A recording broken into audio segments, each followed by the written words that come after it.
You are listening to Workers Connect Radio, where we bring you the latest updates from the world of work. It is Friday, the 9th of February. We'll begin with the headlines. Series of explosion at firecracker manufacturing unit shakes up Harda district of Madhya Pradesh, 12 killed, over 200 injured. Workers protest against failure of the Construction Workers Welfare Board in Kangra district of Himachal Pradesh. Parliamentary Standing Committee on Rural Development and Panchayati Raj pulls up government over meagre MNREGA wages. Administrative and support staff at University of Cape Town in South Africa embark on strike, demands 7.5% increase in wages. And garment workers register big victory in Cambodia, company to reinstate workers it fired for forming a union. Now news in detail.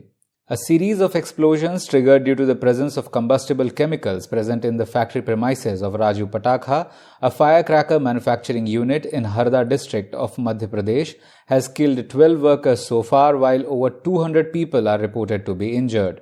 The blasts were so severe that 60 houses in the vicinity of the factory faced damages. The factory is infamous for its health and safety record, and the owners Rajesh Agarwal and Somesh Agarwal are undergoing trial in a similar incident from last year, which has led to the death of 3 workers and injured over a dozen. The factory was operating without requisite permissions from the local administration. Government has constituted a 3-member committee to probe the matter. So far, 7 deceased workers have been identified as Bano B, Priyanu, Mubin, Anuj, Abid, Usha and Mukesh. Due to the severity of the blast, body parts are scattered in the area and it has been difficult to ascertain the identity of the remaining deceased workers. Building and other construction workers of Kangra district held a protest against the failure of the Construction Workers Welfare Board in settling claims of registered workers. Over 1.5 lakh claims of construction workers related to medical treatment, death and the marriage of their children remain unpaid for the past more than a year. Workers are urged that the board has been spending the money in buying new vehicles and renovation of office buildings, but settlement of claims has been stalled. Workers are also aggrieved that the board is not renewing the registrations for the year 2024. In a report tabled in Lok Sabha, the Parliamentary Standing Committee on Rural Development and Panchayati Raj pointed out the high range of variation in MNREGA wages across the states and expressed its displeasure over meagre wages. Observing the quantum of wages since 2008, the committee found that the wages are inadequate and not in consonance with the rising cost of living.